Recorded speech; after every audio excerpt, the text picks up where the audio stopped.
Tú cuando hablas de salsa dura, de rebeldía y bastante swing con concepto, te viene a la mente Barreto, Libre, Palmieri. Ya que no sabes, en todos ellos participó un personaje que es una referencia fundamental en la historia de la salsa y el Latin Jazz. Es por eso que el día de hoy hablaremos de una leyenda que pasó desapercibido por lo introvertido que era, pero que era muy distinto a las cosas que ofrecía cuando tocaba su instrumento.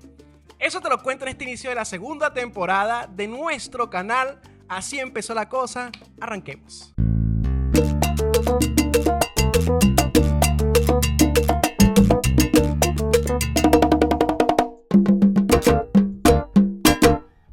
¿Qué tal, mi gente rumbera? Helderes Music en esta esquina y hoy le rendimos tributo al señor Andy González, gran bajista y cofundador de esta banda que llegó aquí, cortesía de mis amigos de salsami.com.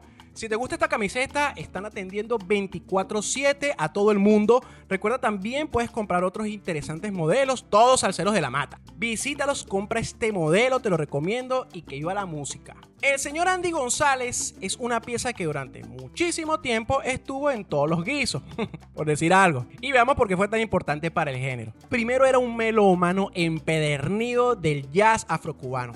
Fíjate bien. Tú cuando eres apasionado por la música y te vuelves un melómano, además de ello eres estudiante de un instrumento y lo ejecutas con la música que tanto te gusta, pues eso es una mezcla explosiva. En el caso de Andy, tenía como artistas preferidos a Mongo Santamaría, pero también tenía a Karl Gerhard, tanto así que se volvió inspiración cuando formó una bandita a la edad de 14 años, por lo que se juntó con su hermano Jerry González, que en este caso tocaba las congas, él también tocaba trompeta, entre otros músicos. Por ejemplo, cuando Karl Gerhard tocaba en un bar, ellos buscaban la manera de tocar en un baile cerca de ese club con un repertorio de Karl, pero no en son de copia, obviamente, sino en son de tributo. La fiesta para Andy empezó cuando él pertenecía al combo de Augie Meléndez, donde su papá era cantante. Ellos tocaban muy al estilo del sexteto La Playa. Les debo algún tema de ellos porque lamentablemente nunca grabaron. Y pues la relación de esas bandas en New York en este momento eran muy estrechas, así que en el año de 1968 ingresa la banda de nada más y nada menos que Monguito Santamaría, el del piano, que era hijo de Mongo Santamaría, el tumbador. Pues aquí grabó por primera vez en los discos On Top, Hey Sister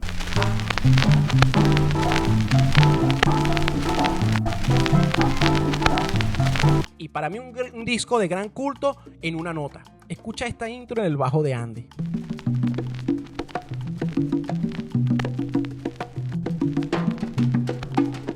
Luego de esto, Andy pasó a la banda del gran Ray Barreto. ¿Y de qué manera? Te cuento. Pues resulta que la banda de Monguito Santamaría fue telonero del primer concierto de la Fania en el Red Garter. ¿Qué tal? Barreto lo vio tocar y le preguntó que si podía tocar también con su banda, cosa que no dudó ni un segundo. Así fue que Andy reemplazó al bajista Mike Amitin, que fue bajista de la Broadway también durante muchísimo tiempo. Sin embargo, su trabajo aquí fue cortico. Estamos hablando que solo 3 años participó con Ray Barreto porque, aunque no lo creas, la onda de Andy estaba enfocada al jazz latino.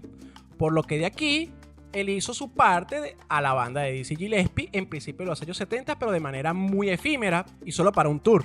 Dato curioso, Andy nunca perteneció a la Fania All Star, por lo que, salseramente hablando, pasó de Barreto a la banda de Eddie Palmieri. Esto se debía a su amistad con Nicky Marrero, que le invitaba a las grabaciones de Palmieri. De hecho, el disco de Superimposition cuenta con la participación de Andy González, aun cuando pertenecía a la banda de Ray Barreto. Con Palmieri se estrenó en el disco en vivo de La Cárcel de Sing Sing, y hay datos curiosos de este concierto que vamos a hablar en un especial de Palmieri que ya viene por ahí, así que calma. Luego grabó el disco de estudio Sentido y después grabaron accidentadamente el disco de Eddie Palmieri en vivo en la Universidad de Puerto Rico. Y digo accidentadamente porque esto fue una travesura de Andy González, que tuvo como cómplice al promotor de este concierto, donde entre ellos dos pusieron un par de micrófonos en el piso y así fue que registraron todo el concierto.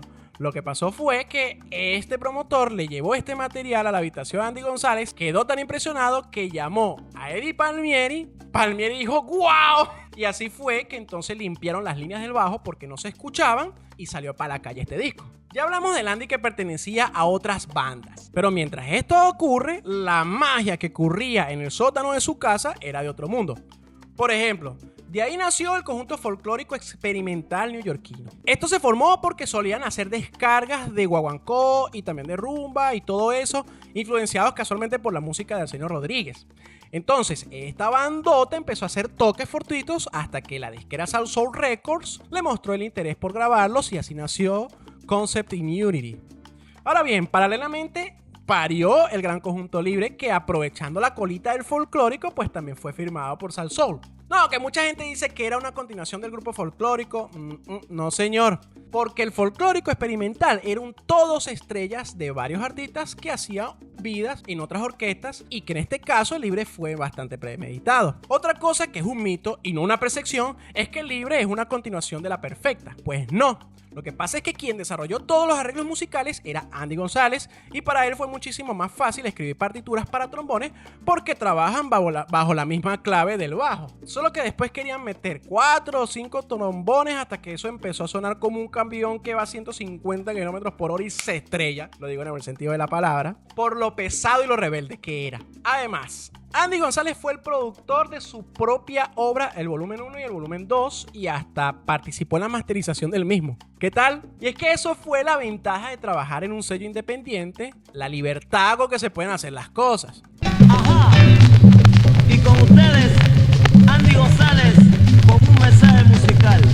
Hablando de sellos disqueros, era tan impresionante el gran trabajo del libre que hasta la Fania intentó ficharlos. Y pues bueno, ya ustedes más o menos ya conocen el comportamiento histórico de este sello, específicamente con las bandas. Y fue tal el rechazo de Andy González que se vieron saboteados para que no sonaran en la radio. Pero anyway, por otra parte, era tanta la versatilidad de Andy que junto con su hermano constituyeron la Fort Apache Band, una mezcla excelente de guaguancó y muchísimo jazz, y donde se destaca Jerry unas veces en la trompeta y otras veces en las congas. Y esto era una fase experimental tan buena que abrieron para Miles Davis en un festival de Francia, porque el mismo Miles los escuchó y se los pidió. ¿Qué tal? En fin, Andy tocó con Tito Puente a los 16 años, y esto porque su bajista principal en un toque quería ir al bar. Te estoy hablando de Bobby Rodríguez. Lo mismo pasó en la banda de Tito Rodríguez. Una vez en un baile estaba Palmieri y Tito Rodríguez en el mismo baile. Pues resulta que su bajista, Julio Andino, tenía artritis en una de sus manos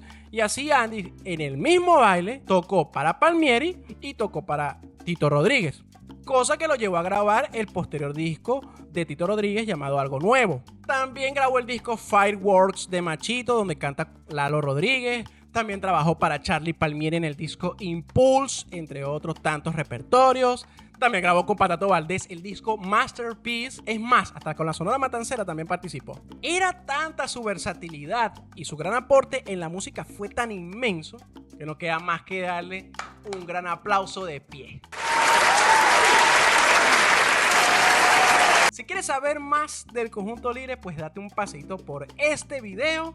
Soy Helderes Music. Suscríbete, activa las notificaciones, sígueme en Instagram y nos vemos para la próxima. ¡Sa!